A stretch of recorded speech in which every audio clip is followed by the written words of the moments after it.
What's going on, guys? You guys have asked for it. The stars finally aligned and the gears all meshed, and I was able to get my good friend Matt Bracken back.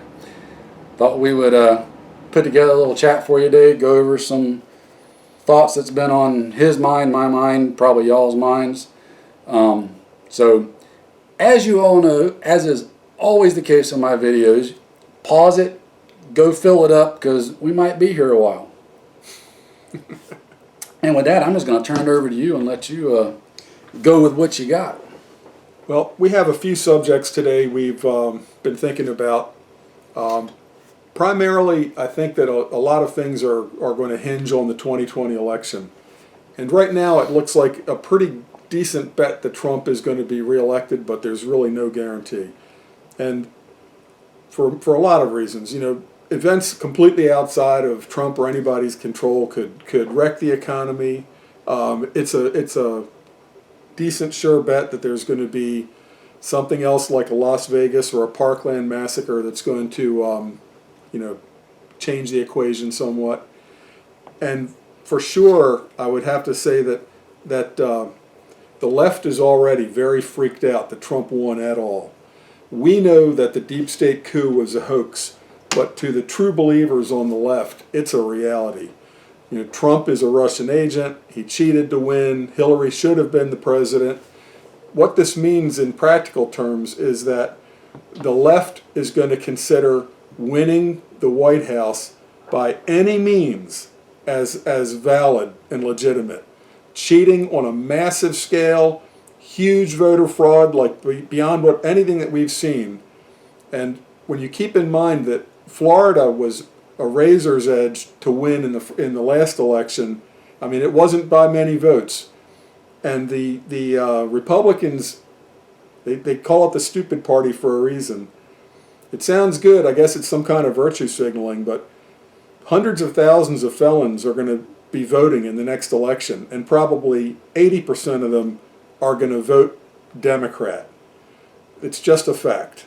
They're going to be voting for more welfare after prison, for legalization of every kind of drugs and everything else. So that the ex-felons are going to add hundreds of thousands of votes to the Democrats. So I consider Florida to be not a toss-up.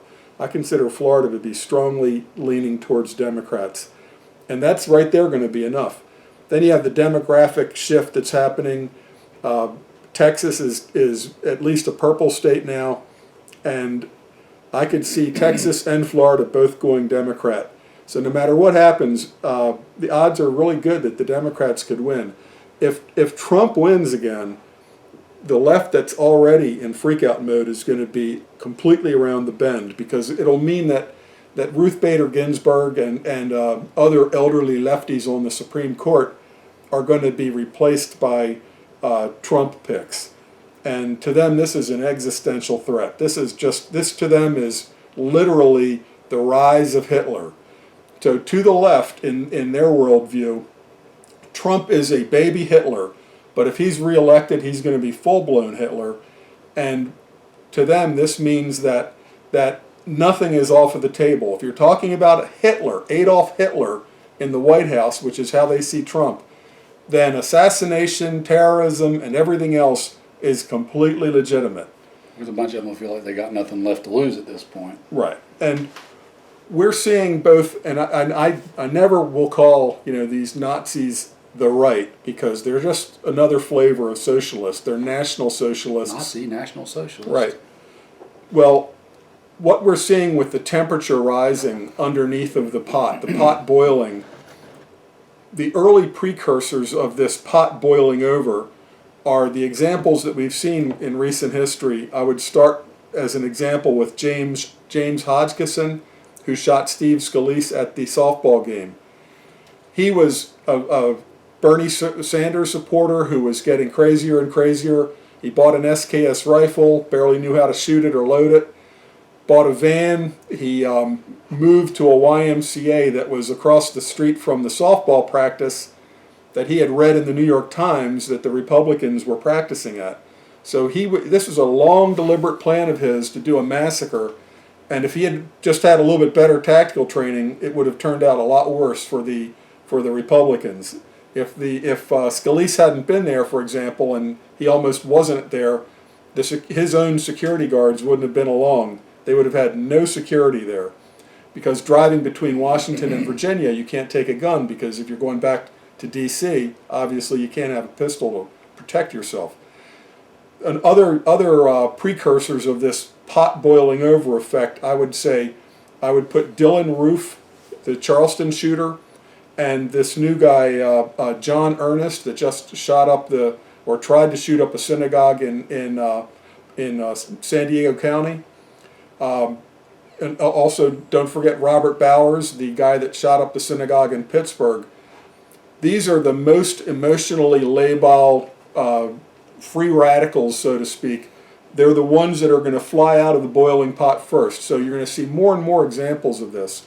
And as the left becomes more desperate, especially if Trump is reelected, then I think we're going to see this evolve into something that's reminiscent of the Argentina dirty war of the 70s, or aspects of the Northern Ireland troubles, where we're not going to see a civil war with obviously front lines.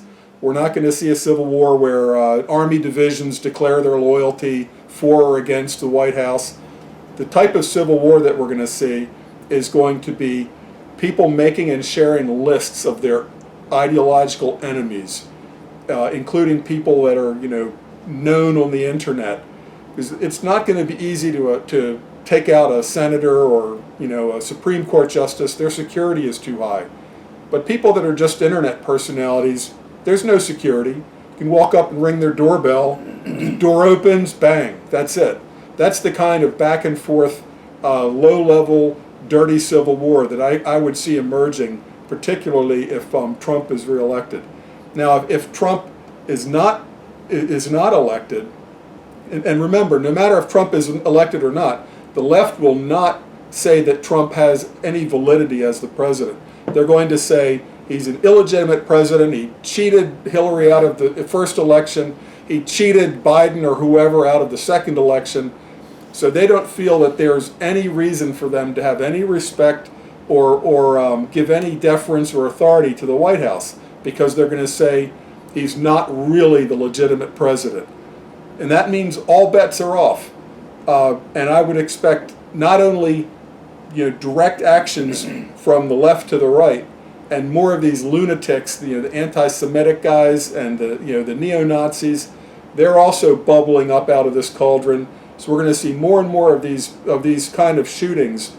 But eventually, it's going to be so common that we're going to have to almost go into hiding. And the internet, I think, will, in some ways, it will be shut down, because these assassinations will be traced to people being tipped or goaded on the internet. And this is going to get worse and worse.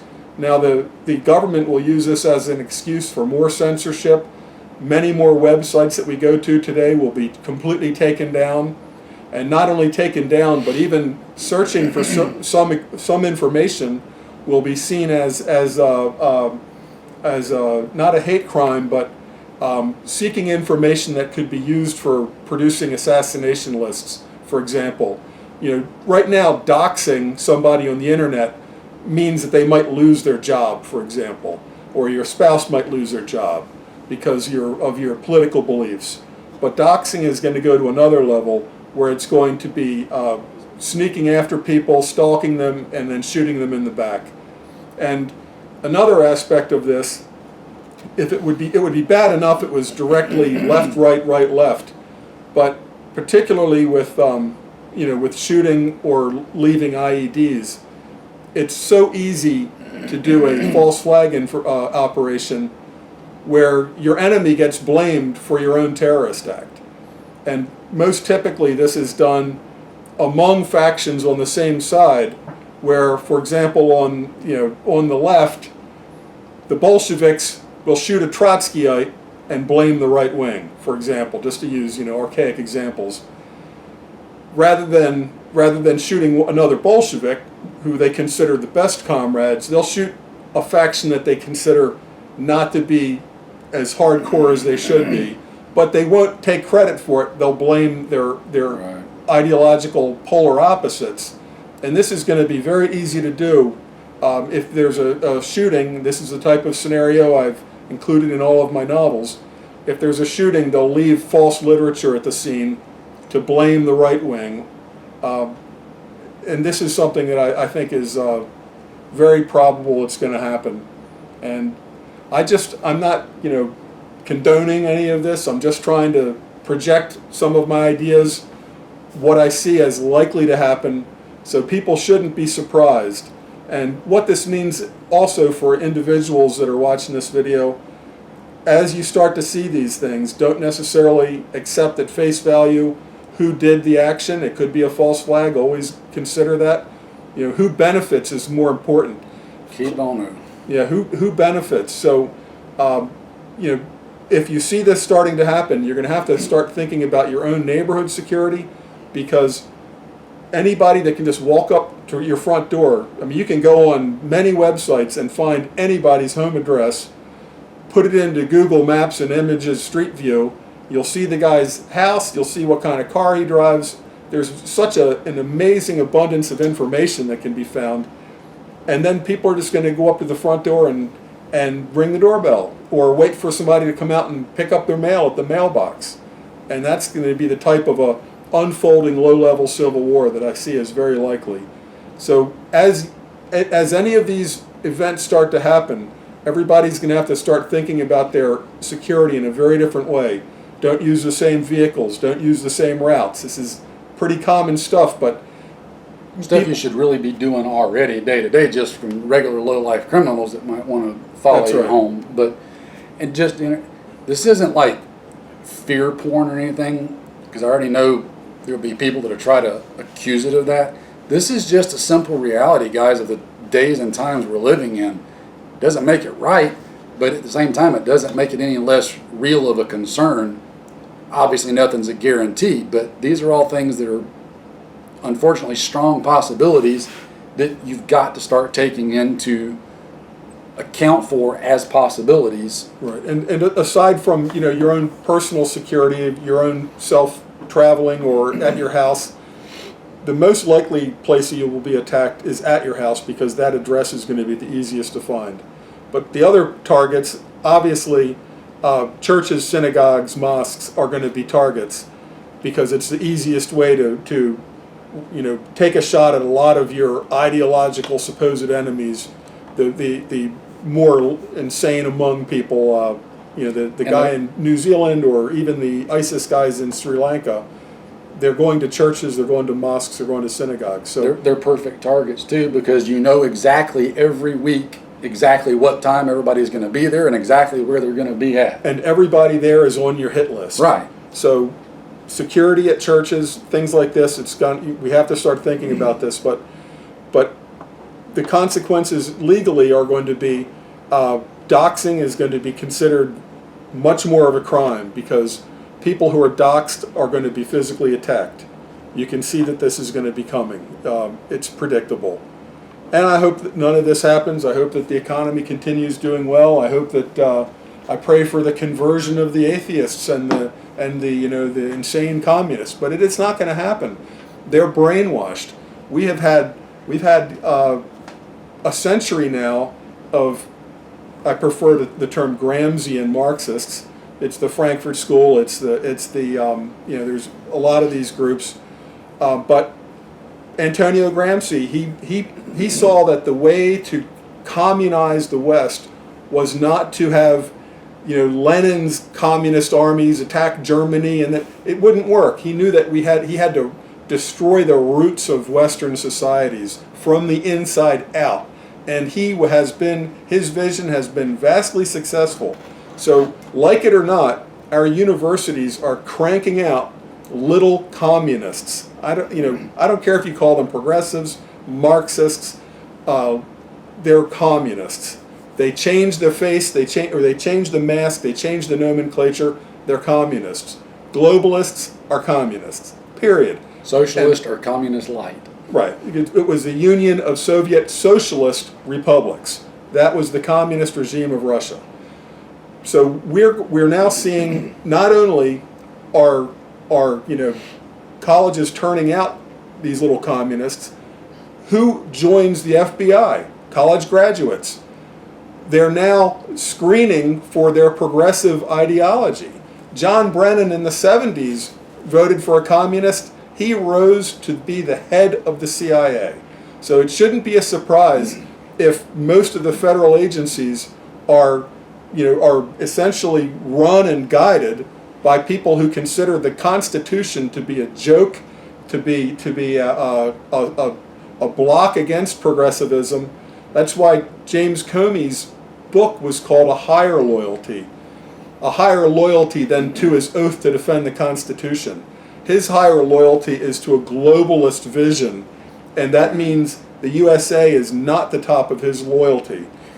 Well, and just to sidetrack, this can go back, we can trace this all the way back to what I was conversing with someone the other day. Obama did all this when he said he was going to fundamentally transform America.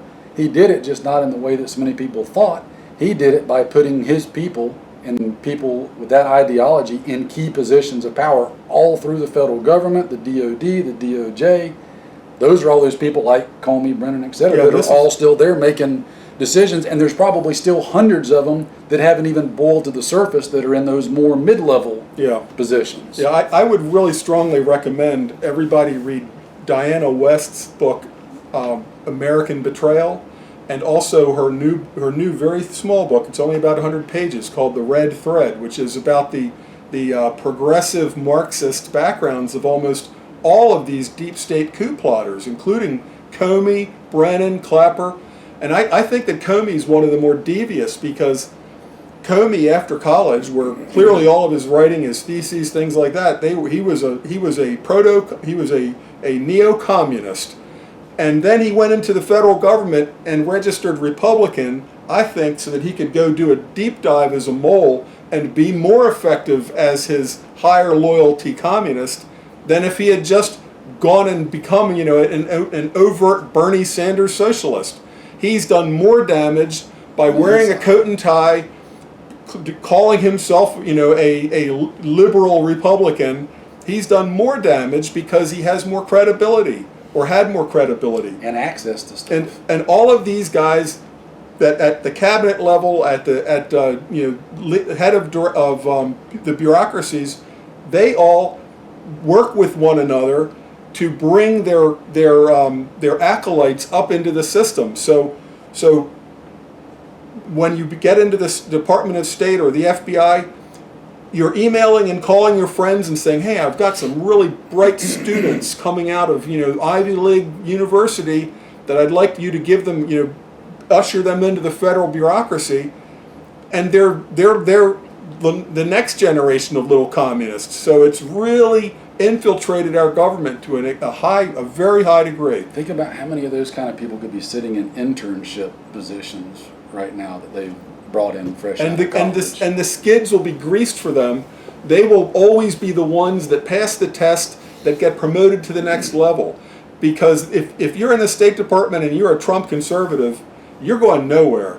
But all of the doors will be opened for the Obamas, for the Comeys, for the Clappers, for the Brennans. The doors magically open for these guys. So we're fighting against a really steep gradient, because the ideological struggle has been won by the communists. It might not look like it, but the Soviet Union is dead. But the communism's greatest victory was infiltrating our institutions and setting them up to become little communist factories. They started at the universities and then worked their way into the high schools, then into the elementary schools, and now plenty of you have even seen it all the way down to grammar school. Right, and they not only are in charge of our bureaucracies, the PTA, every level. I mean, if you say, "Look, I don't think that it's right for boys to be in the girls' room," now you're a hater. You'll be kicked off of social media as a transphobe. I mean, they have really transphobed our society, transformed it, and it's almost unrecognizable now. And I think that the damage is very deep.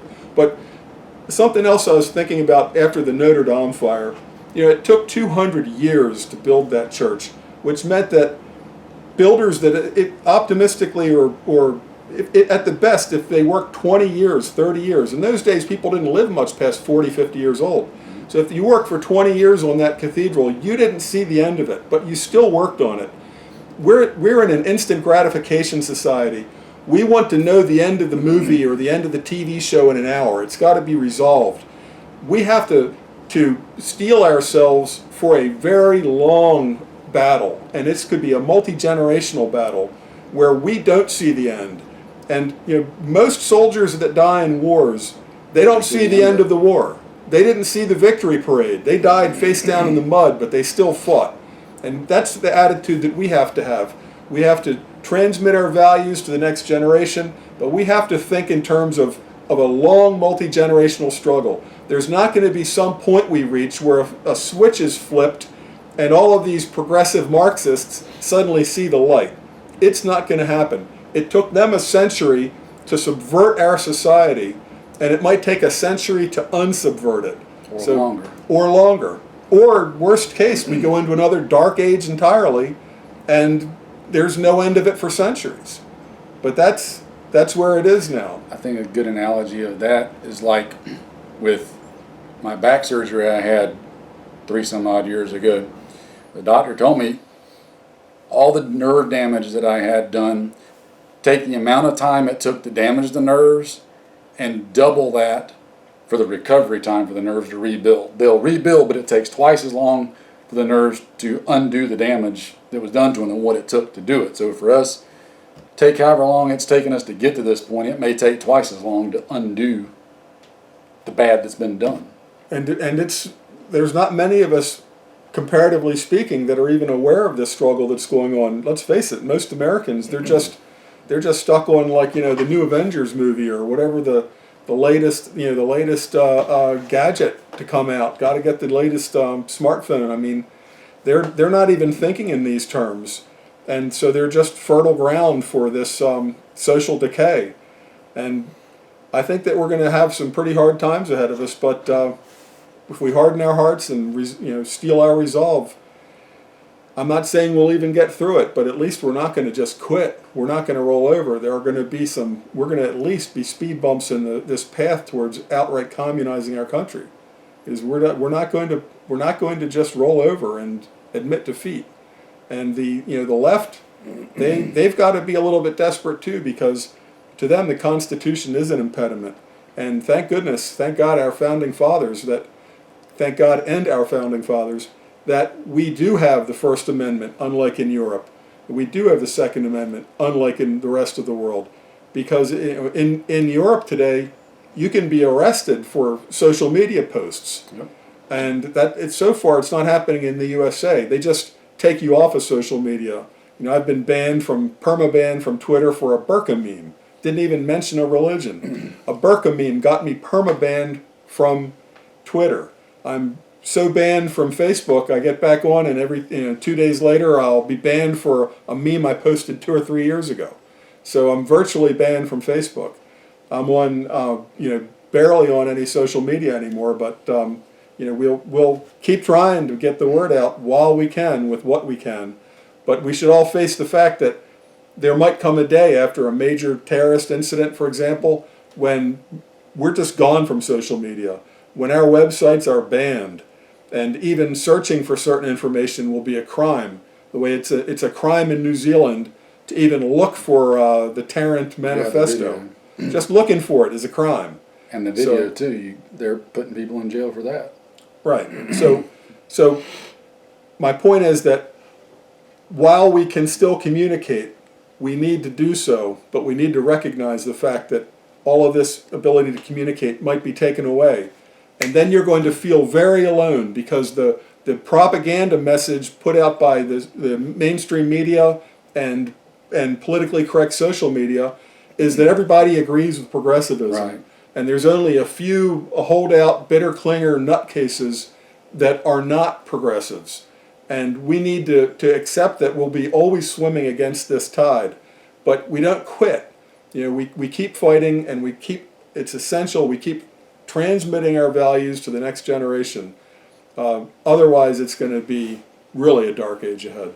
And that's all we can do is to remember you're not alone in what you're thinking. Just piggybacking on what Matt said, that's something that they try to do. Look at it with all you'll see certain aspects of the media tout different gun control polls that they've taken, and 70% of gun owners support assault weapons bans or stuff like this.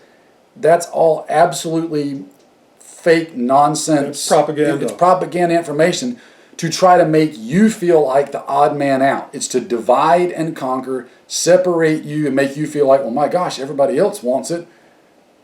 I don't want to be the weird odd person out for not wanting it. They'll do the same thing with everything else. So be careful what you buy into and let sink into your psyche. And don't think, like Matt said, they can't just shut stuff off. Look at what they did in Sri Lanka right after the bombings over there. They completely shut down the internet over there. Yeah. Like, poof, there was no social media, there was no nothing. They couldn't do anything. So it's possible for them to do such things. We also need to go back, in addition to thanking God and the Founding Fathers for putting the things in the Constitution, the Bill of Rights that they did, but also be thankful that they made the Constitution as difficult to alter and change as they did. That it's not just a simple overnight vote in Congress that they can add or subtract amendments to the Constitution. There's an intentional, complicated, lengthy, huge process that has to be done to change things in the Constitution. And that's just, there's no other way in my book to describe it other than just divine influence into them of, hey, make this as complicated as possible. This does not be easy to change. Well, our founding fathers didn't just start from scratch. They had studied history going back to ancient times, and they know that pure democracies always end in collapse and slaughter. It's mob rule every single time. Yeah, pure democracy is as it's been said, two wolves and a sheep voting for dinner. And that's what happened in New Zealand or Australia. After shootings, they would just, the next day, ban semi-automatic weapons, period. They're gone. And that can't happen in this country. Now, the left is hindered by this Constitution as an obstacle, but it doesn't stop them from mouthing that they support it while absolutely undermining it and working around it. Some positive things from our point of view, you do see little glimmers of hope. There was I think, is it New Jersey? Massachusetts. A trial judge in Massachusetts has been indicted for helping an illegal alien drug dealer to escape out the back door of the courthouse. Well, believe me, to the left, these people that look at the Constitution when they take that oath, they're like rolling their eyes and snickering with their fingers crossed behind their back. But going to jail is real. Yep. So when judges who are these, use the Constitution as a toilet paper essentially, when they start going to jail, it's going to be a freak out for them. And in terms of the deep state coup, with Attorney General Barr apparently going to do a real house cleaning, guys like Clapper, Comey, Brennan, McCabe, they're looking at jail time. So they're going to be sending out their message to the greatest extent possible to try to get that pot boiling higher and higher as a way of protecting themselves. They're never going to say, please, we would like minions to go out and shoot another Steve Scalise. Right. But what they do by their rhetoric is turn the temperature up so that those things do in fact happen. And in a way, in a sense, people like Robert Bowers, James Hodgkinson, they're sort of an indicator, like a warning light, a flashing warning light. And these are going to happen more and more frequently, because if the left sees a Trump victory is almost guaranteed, or if Trump does indeed win, all bets are going to be off. Like I said at the beginning, they see conservatives and Trump, non-progressives, as Hitlerites. And there's absolutely no reason not to shoot a Hitler. And that's where they're going to go. If they don't get their way by the election route, They're going to try to get their way by just upsetting the table, leading to revolutionary conditions, anarchy, civil war, and thinking that they'll come out on top of in that way. But in fact, actually, I don't think they will. They will always go back to the Bolshevik playbook. But the problem for them is we're armed. And we're not only armed with weapons, we're armed with the lessons of history. So we won't be easily disarmed. So at best, I think that they're going to set the stage for a civil war.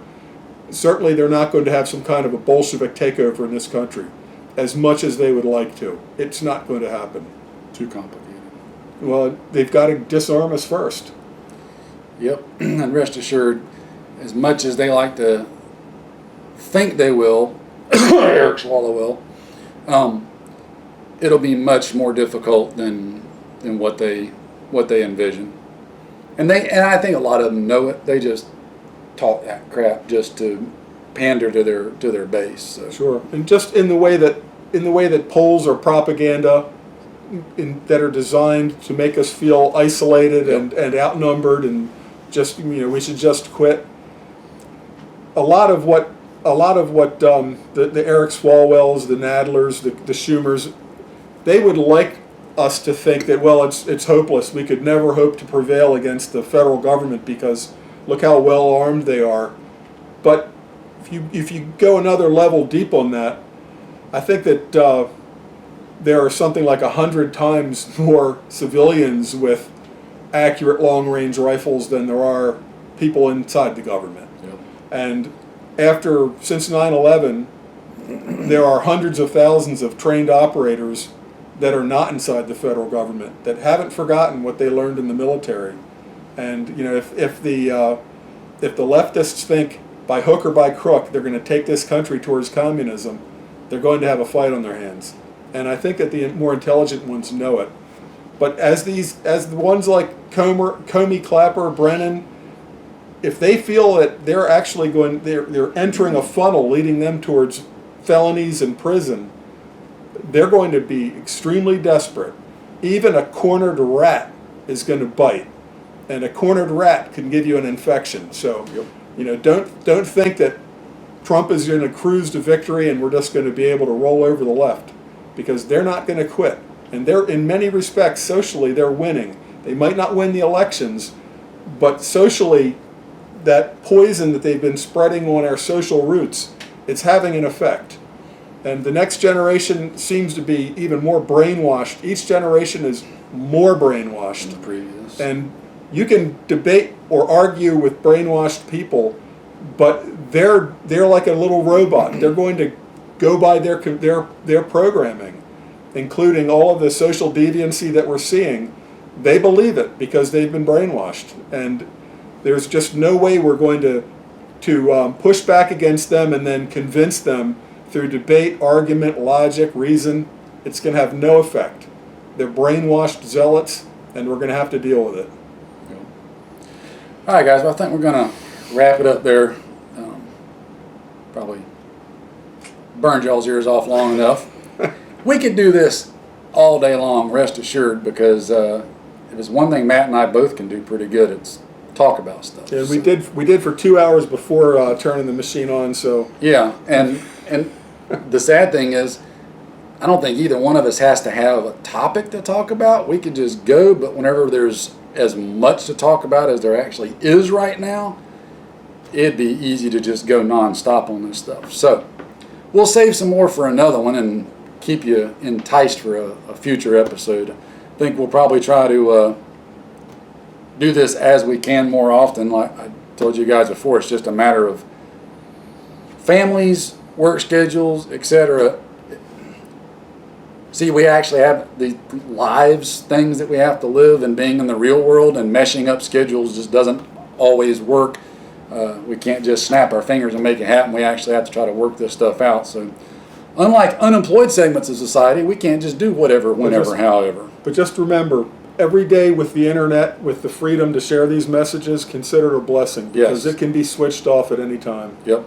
And it's likely that it will happen after some big terrorist event or other situation And don't be surprised if things start, if something happened, even if they didn't turn it off, the information started to get hard to find. That's right. So the strength has to come from within.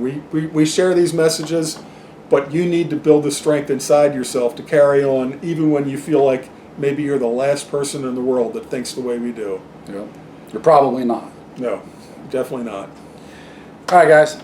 Okay, John. Y'all take care, stay safe, and we'll come at you again next time with some more.